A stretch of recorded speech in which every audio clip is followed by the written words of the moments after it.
If you are large enough to be covered by the Family Medical Leave Act, we gave everybody a copy of the new notice. This is for posting as of next week. So this is fresh meat.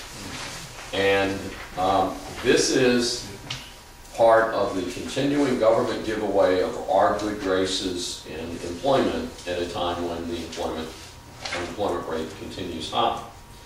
Note the words here. This is the official federal poster that y'all are supposed to be displaying. This is not an adaptation. This is the real thing.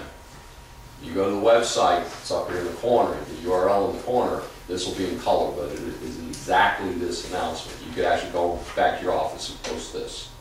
You would be in compliance. And I believe the target date for posting is March 15th for this new poster. Now, the reason there is a new poster is because, as many of you know, because you stay on top of things, is that some months ago, the Fed said that you had to add military injury and leave to the protected group of maternity and all that. Now, my father was career Navy, 28.5 years. I am very, very sympathetic to the military. I don't like this. I think it is bad policy in Washington, and I think it does some bad things for us as employers, again, despite my pro-military orientation. One of the things I don't like is right up front is the word entitlement is in the first two headlines. Basic leave entitlement. Military family leave entitlement. Right at the beginning of the document. So this is what we'll be posting for our employees. Now, let's watch down the left-hand column for eligibility requirements. One of the concerns that I have is that we have a lot of urban myths in our world.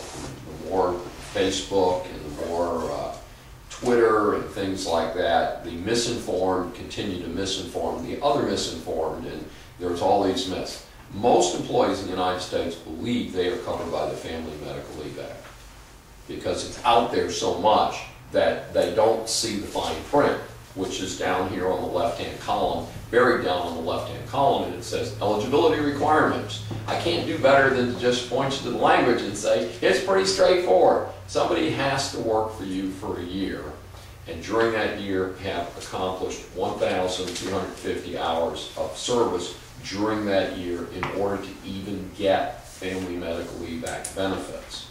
So that's number one. Does the individual employee meet the standard?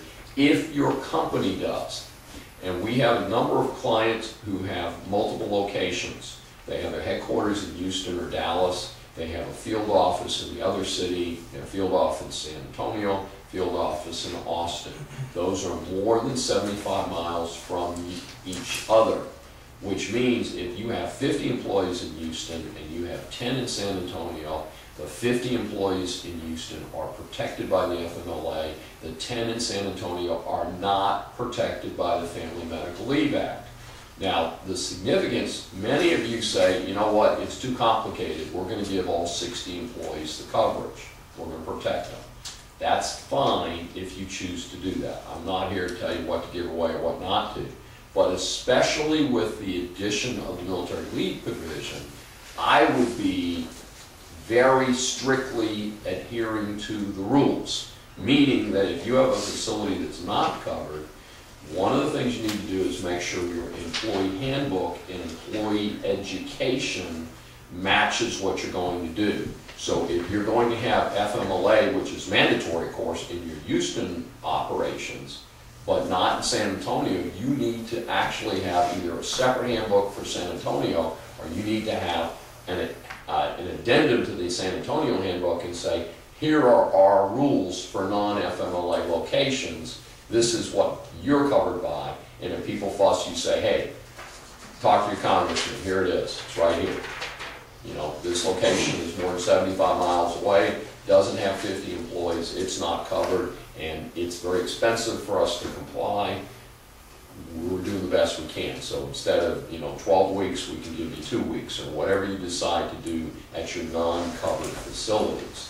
So this is very important. We have clients that are right on the cusp. They have like 45 employees, And so we will help them develop a short-term leave policy that matches what they can do now, and then they know to bird dog their employee count, so then they go over 50, then they need to change the handbook and put the notices up and do that. That's how this works. Let's look at the military leave thing. This is what has been added, and again, very, very sympathetic to the plight of military families, but this to me is ludicrous. 26 weeks of unpaid leave. 26 weeks of unpaid leave.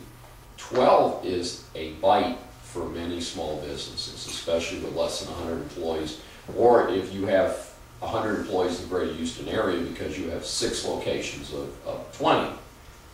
A 20-person location cannot easily handle having someone gone for 12 weeks.